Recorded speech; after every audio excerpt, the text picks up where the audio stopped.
Good day, fellow investors. Welcome to the stock market news, where we discuss what's going on from a fundamental long-term perspective, the only way we can get ahead in life. Today we're going to discuss a little bit what's going on in Italy and what is the market's perspective on what's going on. However, there were some more important news that are key to what will happen in the future. So we're going to see what to do. Don't let the short-term news confuse you. Stay hedged, stay protected, and then we're going to end with what might be the next big short. The problem is that 99% of stock market news is complete nonsense. Charlie Munger would say Lulapalooza, because it talks about anything, about all the time, about what's most important and what's easy to consume by the public. The problem is that the markets react. Let's see. So this week was all about Italy trade wars, but the key lies in the structural risks that are piling up and resembling what was the case in the 2000s. Nevertheless, the S&P 500 over the last 5 days even went up 0.5%, but on Tuesday it was all doom and gloom. On Wednesday everything was perfect, everything was growing, and even better on Friday. However, when we look at this, we see volatility.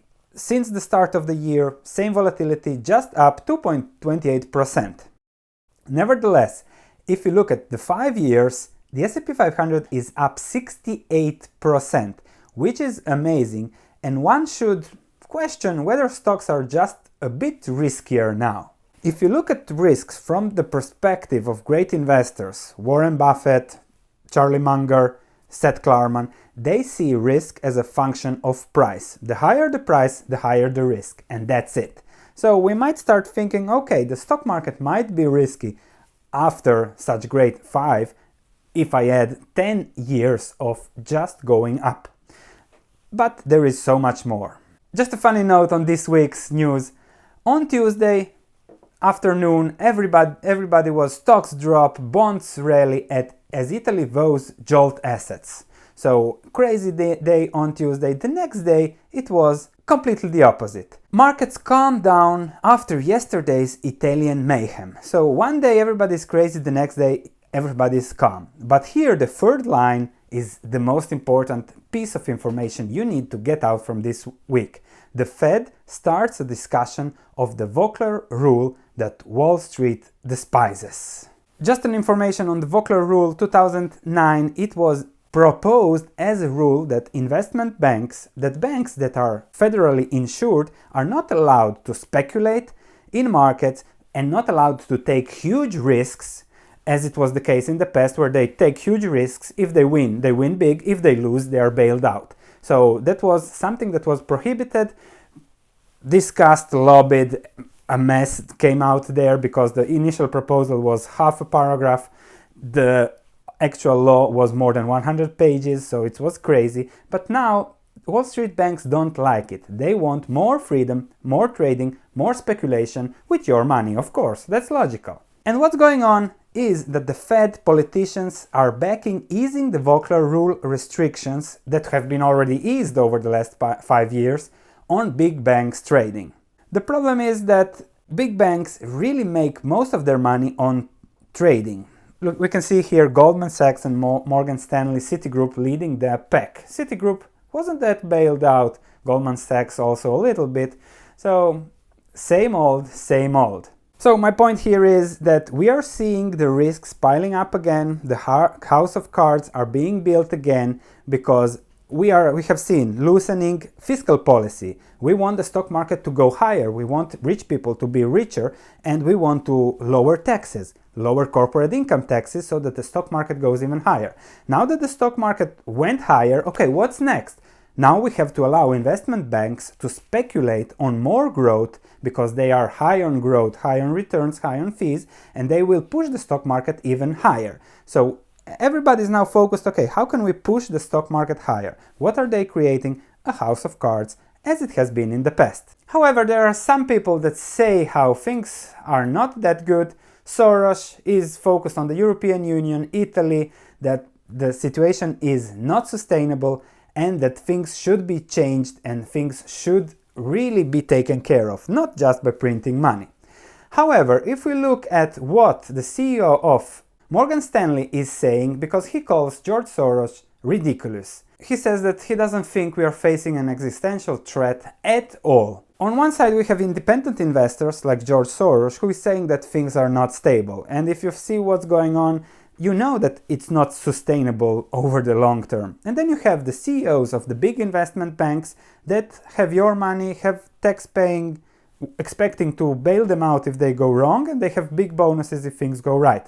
So they have always the intention there is to say be bullish. To be bullish, because if they are not bullish, how are they going to sell their products? How are they going to sell mergers and acquisitions? So always see the CEO of such company as a marketeer and nothing else. They are bullish marketeers, just in a lesser form than junior miners, let's say. So that's a key component to understand and who to listen to. CEOs of big banks will always be bullish on their products, on whatever they are selling and whatever they are long. So always keep in mind, you might like Soros, you might not like Soros. I like Soros for only one reason, 28% over 30 years. That's it, per year, 28%. So I listen to both, see, okay, who is right, what are the probabilities, and then make a decision. My message is, house of cards are being built, be hedged. And this reminds me of The Big Short, the movie, and which has one part of it where Bowman, the Big Short guy, confronts Bear Stearns' CEO, the big long, the big marketeer. There is no risk in the stock market, in their stock, and we all know what happened. So to refresh our memories about what happened just 10 years ago, about the risks that were there 10 years ago and are even bigger now, just enjoy the part of the movie. Thank you for watching. I'll see you in the next video. As the housing markets and banks continued to hemorrhage, only one of the big shorts refused to sell, Mark Baum. So it was beyond perfect when he was asked to speak at a conference opposite Bruce Miller, a famous bullish investor. After he and Mark had their debate, Alan Greenspan, one of the architects of the whole crisis, was scheduled to speak. Everyone in Mark's office showed up, even invited friends. This was the Ali versus Foreman of the financial world, the realists versus the fools. And if it seems almost too perfect, trust me, this happened.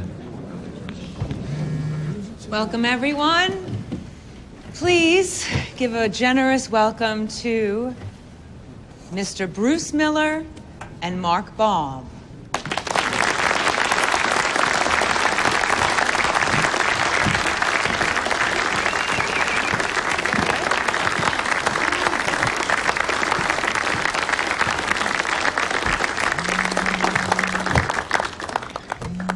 Struck yourself in. So as some of you may know, Bear Stearns has just received a loan from J.P. Morgan. Of course, we're going to have to wait and see how the markets react, but that should lay to rest any concerns about the bank's health. No, I take it you have no plans to sell your $200 million in Bear stock? No, as a matter of fact, when we're done here, I'll probably go out and buy some more. For the opposing view, Mr. Baum. I gotta stand for this. Okay, hi. My firm's thesis is pretty simple. Wall Street took a good idea, Louis Ranieri's mortgage bond, and turned it into an atomic bomb of fraud and stupidity that's on its way to decimating the world economy. How do you really feel? I'm glad you still have a sense of humor. I wouldn't if I were you.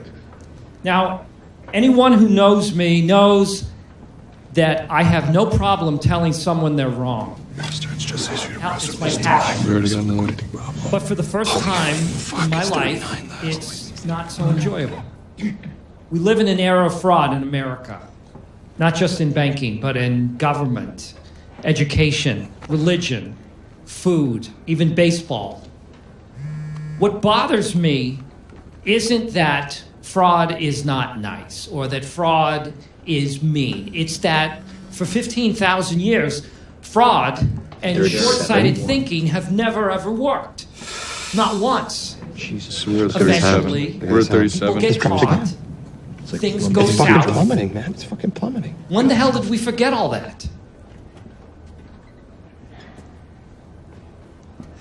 I thought we were better than this. I really did. And the fact that we're not doesn't make me feel all right and superior. It makes me feel sad. Every time I fucking hit refresh, it's dropping, man. It always goes down. And as fun as it is to watch pompous, dumb Wall Streeters be wildly wrong, and you are wrong, sir, I just know that at the end of the day, average people are going to be the ones that are going to have to pay for all of this. Because they always 32? always do. It's 32. Yeah, it's fucking tanked, man. That's my 2 cents. Thank you. Drop a deuce at Deutsche. Does our bull have a response? Only that in the entire history of Wall Street, no investment bank has ever failed unless caught in criminal activities. So, yes, I stand by my Bear Stearns optimism. Mr. Miller, I'm sorry, quick question. From the time you guys started talking, Bear Stearns stock has fallen more than 38%. Would you still buy more? Yeah, sure. Of course I'd buy more. Why not? Boom! Jesus Christ. That Oh, no. the first part of our presentation. Up next, we have the legendary former chairman of the Fed, Alan Greenspan.